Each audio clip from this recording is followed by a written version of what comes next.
자, 이번에는 조신학의 방향성에 대해서 살펴보기를 원합니다. 제가 이 교재를 보면 조신학의 방향성하고 가로 열고 하나님과의 사귐이라는 말을 넣습니다. 그러니까 우리가 단순히 조신학만 한 것이 아니고, 자, 우리가 조신학도 성경 중심해야 되고, 또 삼위일체 하나님 중심으로 우리가 조신학을 해야 되고, 개괄적인 그런 말씀을 서두에서 드렸는데, 그냥 우리가 조신학을 함께 하면서 하나님을 알아가는 시간, 먼저 하나님을 만났으니까 이제는 알아가는 시간, 그리고 또 하나님과 사귐을 갖는 그런 시간으로 영역을 우리가 확장시켜 놓으면, 같은 한 시간을 공부하더라도 이게 하나님과의 관계의 영역이 넓어지니까 우리들에게 좀 더 포괄적으로 신학의 그 깊이가 또 있고 또 영역이 확장될 수 있지 않겠습니까?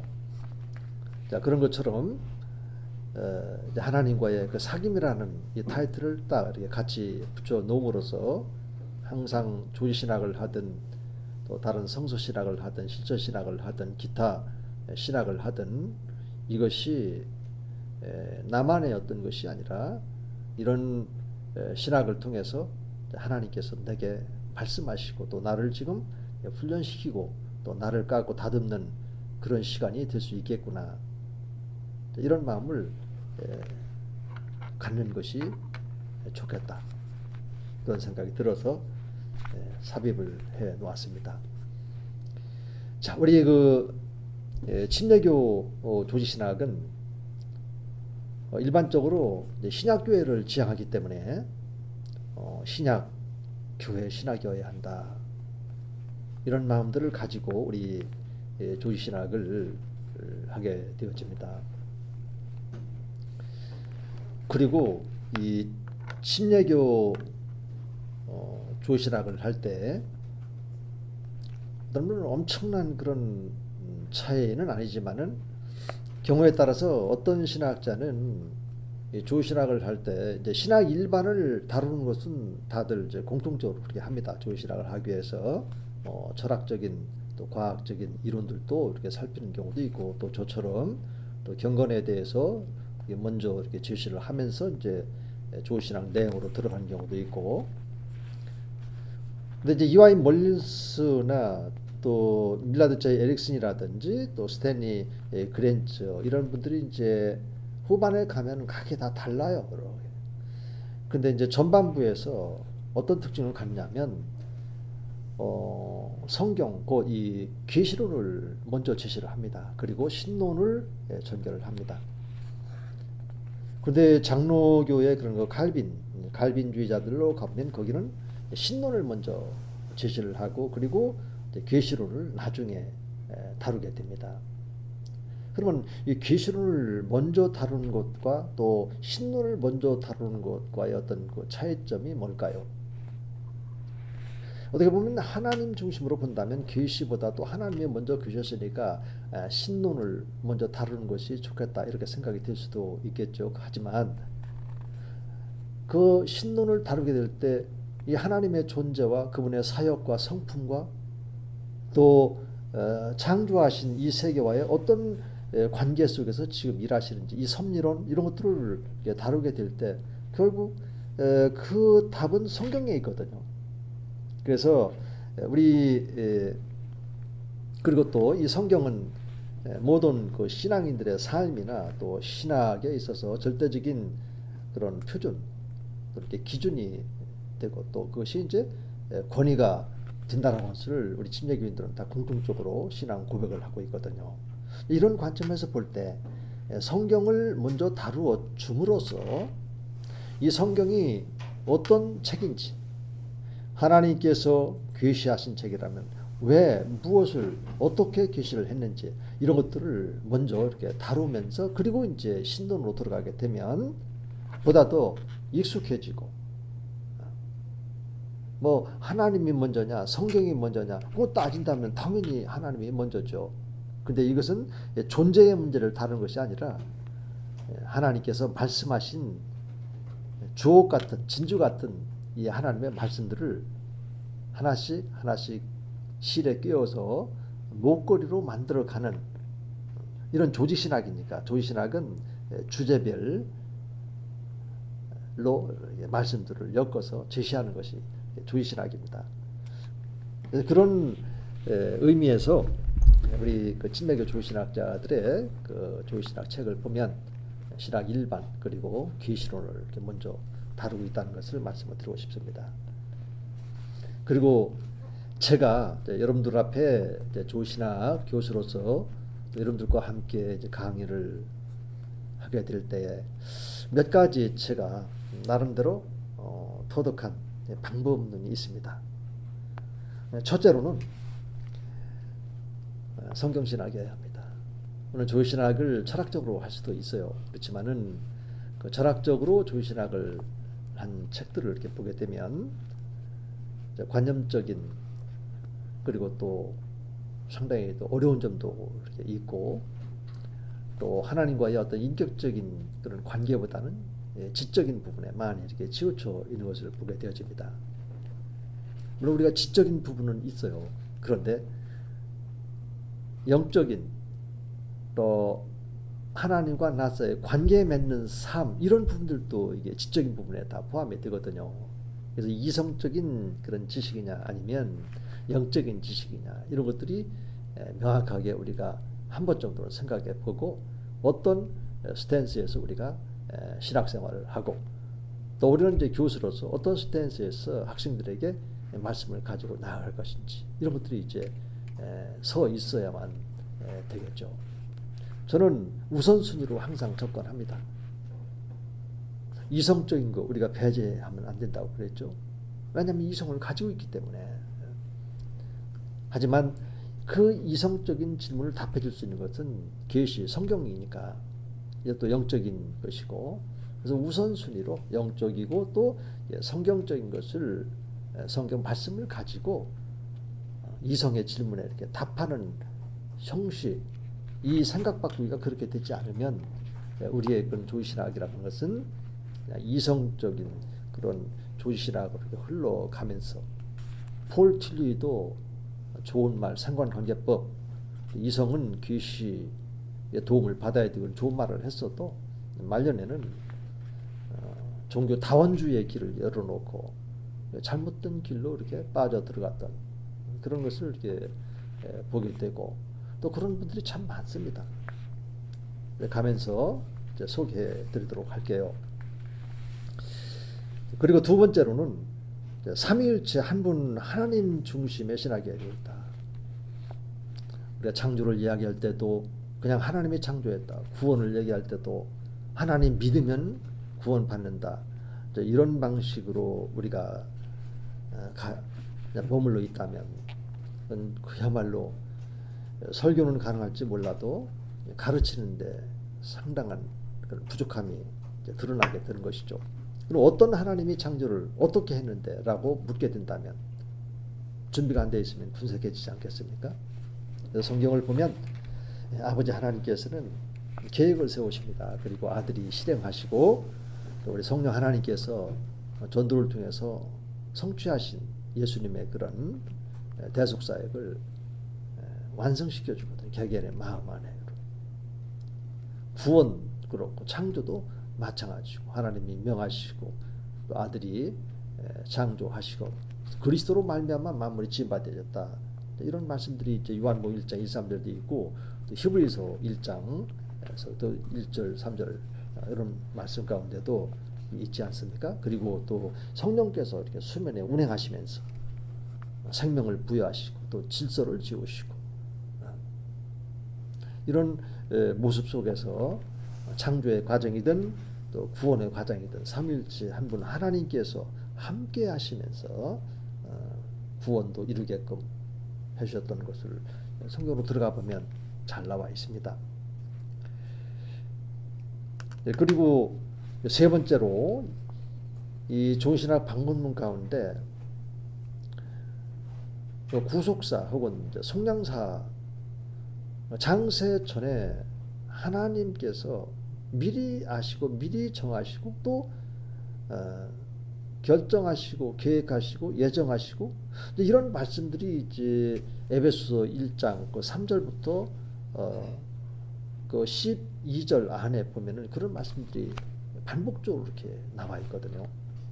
이거를 베드로전서 1장 2절 말씀하고 이렇게 종합해 보면 하나님께서 미리 아시고 택하시고 정하신 바가 있어요.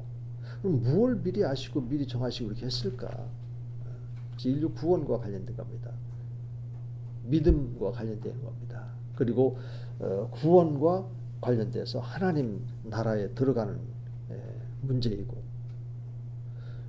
그 하나님 나라에 들어간 그 백성들의 공동체인 교회의 문제이고 이제 이런 것들이 이제 창세전에 이미 다 하나님의 그런 계획 결정과 또 예정 가운데 들어 있는데 이거는 삼위일체 한 분 하나님 사이의 그런 약속이에요. 예수님이 오셔서 요한복음에 보면은 아버지께로부터 보내심을 받은 자다라고 이런 말씀들을 몇 번 강조해서 이렇게 말씀을 드립니다. 그러니까 나를 본 주 아버지를 볼 수 있는 것은 내가 그 아버지의 보냄을 받아서 이렇게 왔고 나는 내 말을 하는 것이 아니라 자유로 말하는 것이 아니라 아버지께로부터 보고 들은 그 아버지의 말씀을 너희들에게 전하는 거야. 그게 믿어지지 않는다면 내가 행하는 일을 보면은 믿어지지 않겠나 이러면서 이제 주님의 안타까운 마음을 가지고 자기가 아버지 하나님과 함께 계신 하나님이었고 보내심을 받았다라고 하는 것을 무척 강조해 줍니다. 요한복음에 보면은 또 요한 1서에도 보면은 이제 그런 말씀들이 이렇게 있고요. 그래서 이제 그 언약에 대해서도 우리가 좀 살펴봐야 되는데 구약에도 보면 그런 언약이 나오잖아요. 하나님께서 아담에게 선악과를 따 먹지 말라. 행위 언약으로 이렇게 볼 수 있죠. 그리고 노아를 통해서 무지개 언약을 다시는 홍수로 심판하지 않겠다. 이런 약속. 그리고 아브라함과 맺은 영원한 언약이 있지 않습니까? 믿음 그리고 그에게 이제 자손 그리고 왕들이 되어나고 그 왕들이 이제 마태복음 1장 1절로 가면 아브라함과 다윗 자손 예수 그리스도의 계보라 이렇게 연결이 되어지고 또 갈라디아서 3장 16절 같은 데 보면 아브라함에게는 자손이 많다 할지라도 딱 한 사람만 자손이라고 했는데 바로 그리스도다. 이런 말씀들이 이렇게 있거든요. 성경에 이렇게 곳곳에 이렇게 흩어져 있지만 이게 그 말씀들을 모아서 조직적으로 우리가 말씀을 연구해 놓고 보면 이런 결론을 얻게 되거든요. 그래서 창세 전에 삼위일체 한 분 하나님 사이에 가셨던 어떤 분은 이제 또 이것을 이제 협의라고도 하고 로이드 존스 같은 협의라고 칼빈은 또 평화 회담이라고 하고 제가 볼 때는 이제 로이드 존스가 말하는 그런 협의 개념이 좀 더 우리의 그런 현대 감각에 더 맞는 것처럼 이렇게 보여집니다. 그래서 이제 그 창세전에 하나님께서 어떤 내용들을 이렇게 언약으로 이렇게 하셨냐면 아버지께서는 예수님을 보내시는 거예요. 예를 들어서 요한복음 1장 같은 경우도 예수 그리스도의 그런 성육신을 이야기하면서 15절, 16절 이런 데 보면은 예수님이 은혜 위에 은혜라. 그러니까 아버지 하나님께서 모든 인류의 구원을 위해서 예수님을 거저 보내신 거예요. 그리고 예수님은 그 아버지께서 말씀하신 인류 구원을 위해서 십자가 피를 흘려 주셔야 돼요. 그래서 에베소 1장 7절에 보면은 은혜의 풍성함을 따라 은혜 언약이 될 수 있죠. 그리고 그 피로 속량고 제사. 개역 개정은 속량으로 번역됐지만 개역 한글에는 구속. 그래서 구속사, 속량사 같이 저는 이렇게 씁니다만. 그래서 우리 예수님께서는 그런 구속의 언약, 혹은 속량 언약. 이런 것들은 이제 제가 구분한 것이 아니고 저보다 훨씬 먼저 종교 개혁자인 칼빈 그리고 이제 칼빈주의자들에게서 이제 이런 언약 사상이 잘 드러나고 있습니다. 다만 칼빈주의자들의 그런 언약 사상을 보면 성부 하나님의 은혜 언약하고 성자 하나님의 구속 혹은 속량 언약만 언급을 합니다. 근데 저는 몇 년 전에 교수 논문을 통해서 구속사의 구조 연구라고 하는 논문을 쓰게 된 동기가 성령 하나님의 역할에 빠졌더라고요, 보니까. 그래서 제가 연구를 해보니까 우리 성령 하나님께서는 어떤 역할을 하시냐면 진리의 말씀 곧 구원의 복음을 듣고 믿게끔 하시는 역할이 있어요. 성령님의 그러한 그 약속이. 그러니까 예수님께서 이제 사역을 성취하시고 이제 승천하시기 바로 직전에 성령이 임하시면 그의 권능을 받고 예루살렘과 온 유대와 사마리아 땅까지 이르러 나의 증인이 되라 말씀하시고 그 이후부터는 이제 성령 충만함을 이제 구하면서 이 예수님의 제자 곧 이 사도들이 성령의 인도하심을 따라서 성령 충만함으로 복음을 기꺼이 전하지 않습니까? 이미 요한복음 15장 26절 27절에서도 분명히 말씀하셨습니다. 또 다른 보혜사 그가 오시면 나를 증언할 것이요 너희들도 나와 함께 고난 받았으니까 나를 또 이렇게 증언을 하고 이렇게 성경으로 들어가서 이렇게 말씀을 연구를 하면 이렇게 삼위일체 한 분 하나님의 역할이 세 인격이시고 또 유격이신 하나님께서 역할이 있는 것입니다. 그래서 이런 부분에 대해서 제가 그 논문에서도 담아서 이렇게 드렸고 또 제가 조신학을 하면서 또 느껴지는 것은 많은 사람들이 삼위일체 한 분 하나님께서 우주 만물을 창조하셨다라고 하는 것은 믿음으로 다 인정을 해요. 그런데 그 예수님이 오셔서 행하신 이적들 있지 않습니까? 또 표적들도 있고요. 특히 이제 오병이어의 기적이라든지 또 나사로를 살려내는 것이라든지 예수님이 친히 이제 부활하신 이런 사건들에 대해서 믿지 않는 경우가 참 많아요. 왜 그럴까요? 어떤 사람은 예수님을 그저 목수의 아들로 인간 예수로 보는 사람도 있기 때문에 그래요. 그러나 그 예수님은 인간의 모습으로 이렇게 오신 거죠. 인간으로 오셨죠. 하나님이 인간으로 오셨죠. 또 예수님이 실정을 비우고 실정을 비울 수 있나요? 아니죠. 영광을 비우죠. 그래서 이런 점에서 우리가 명확하게 잘 가지고 있지 않으면 성경을 보고 해석하는 데에도 이런 오류를 범하게 된다고요. 그래서 이 계시라고 하는 것은 계시에 입각한 상식 신학은 자, 이 성경을 보면 볼수록 우리 예수님은 하나님이세요. 그러면서 인간으로 왔죠. 그래서 참 하나님에서 동시에 참 인간입니다. 예수님에게서 이 신성을 어떻게 비울 수가 없는 거예요. 그러니까 예수님은 하나님이세요. 그러면 하나님이신 그리고 또 모든 만물이 그로 말미암아 그리스도로 말미암아 이렇게 지은 바 되어졌는데 우주 만물을 창조하신 예수님이신데 이런 이적을 행할 수 없다? 있을 수가 없는 거죠. 그래서 이 계시에 입각해서 보면 예수님은 하나님이에요. 하나님은 무엇이든지 할 수 있어요. 진리 안에서 무엇이든지 할 수 있어요. 그래서 예수님을 그렇게 우리가 믿고 있을 때 이것은 상식이죠. 상식적으로 예수님은 하나님이기 때문에 오병이의 기적을 행할 수 있어요. 죽은 자 살려낼 수 있어요. 그리고 나서 실질적으로 나사로가 무덤에서 나왔을 때 그의 누이였던 마르다를 향해서 나는 부활이요 생명이니 나를 믿는 자는 죽어도 살겠고 살아서 믿는 자는 죽지 않고 영원히 살리라. 마르다야 네가 믿느냐? 네 제가 믿나이다. 주는 그리스도시요 하나님의 아들이시니다. 이렇게 부활하신 그 부활에 앞으로 부활하게 될 그 주님을 믿음으로 고백을 했지 않습니까? 이렇게 성경을 보는 우리가 눈을 가져야 되는데 계시에 입각한 상식적인 그런 신앙 그리고 또 신앙 이런 관점을 가져야 되겠다. 그리고 이제 다섯 번째로 체험적이고 이제 검증적인 성경은 본래 구약에 보면 히브리적 사고 방식이 있어요. 또 신약은 뭐 학자에 따라서 헬라적인 사고 방식이다 이렇게 말하는데 저는 거기에 동의하지 않습니다. 왜냐하면 구약의 하나님이나 신약의 하나님 동일하시기 때문에 신약에도 히브리적인 그런 사고 방식이 있어요. 그리고 히브리적인 사고 방식은 뭐냐면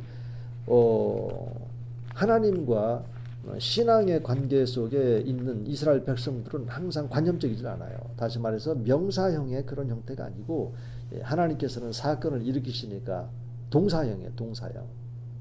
우리가 믿음 이런 명사형으로 되어 있는 어휘가 그렇게 많지 않습니다. 한 가지.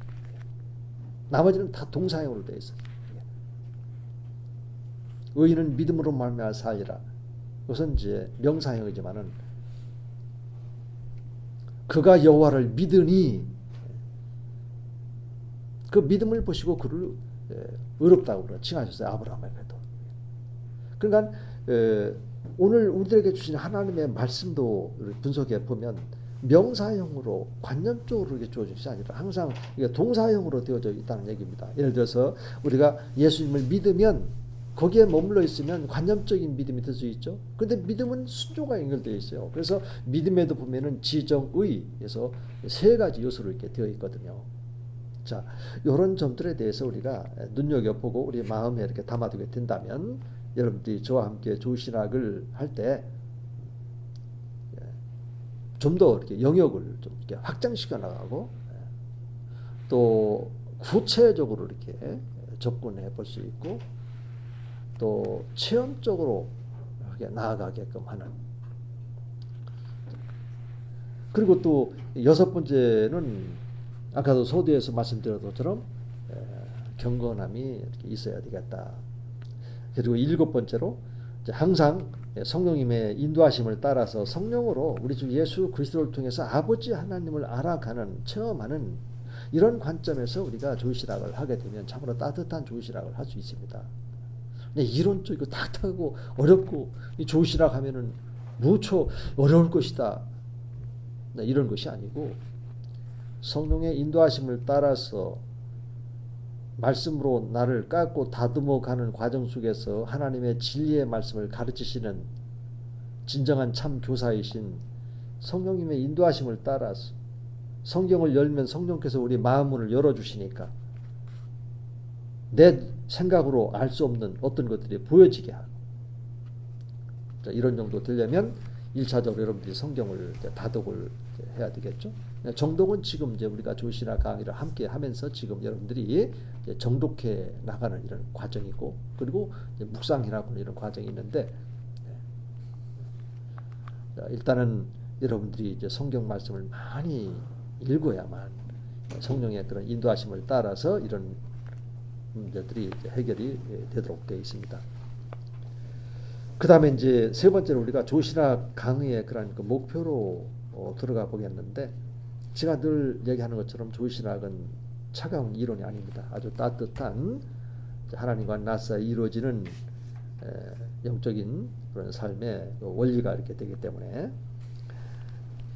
그리고 이제 조신학으로 들어가기 전에 몇 가지 질문들이 필요한데, 여러분들이 지금 신앙생활을 하고 있는 그 교회에서 조신학이 얼마만큼 비중을 차지하고 있는지, 그리고 또 이 조신학이 교리를 이제 취급하는 교회학이라면 이것이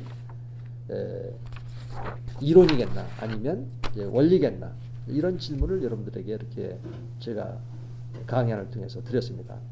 그리고 또 삼위일체나 예수 그리스도 성육신이나 또 대속적인 죽음이나 부활 이런 것들이 단순한 교리일까 아니면 원리일까, 이런 점들에 대해서도 제가 질문을 드렸고, 또 마지막으로 이제 조신학은 철학적인 신학이어야 하는가 아니면 성경 신학이어야 하는가, 또 신학사에서 교리를 배격하고 또 신비 체험을 강조했던 단체는 어떤 평가를 받았는지, 또 조신학은 변증적이고 또 선교적인 그런 성격을 가지고 우리가 있다는 것을 알아야 되겠다. 이런 몇 가지 질문들을 통해서 앞으로 이제 전개되어질 조지신학의 방향성과 그리고 내용과 또 테두리 이런 것들에 대해서 살펴봤습니다. 여러분들 이제 출결 체킹이 있다고 지난주에도 말씀을 드렸죠. 이번 주에도 강의를 들으면서 그 소감문을 A4 용지 절반도 좋고 또 한 면도 좋고 이렇게 해서 소감문을 저에게 제출해 주시면 출석으로 이렇게 체킹을 해드릴 수 있도록 하겠습니다. 여러분 아무쪼록 한 주간 하나님과 함께 동행하면서 좋으신 하나님을 경험하시고 또 특히 또 여러분들이 섬기는 교회에서 성도님들과 만나는 사람마다 좀 신실한 모습으로 대해주시고 또 우리 또 다음 주에 만나서 또 기쁜 마음으로 조신학 강의를 함께 나누도록 합시다. 여러분 수고 많으셨습니다.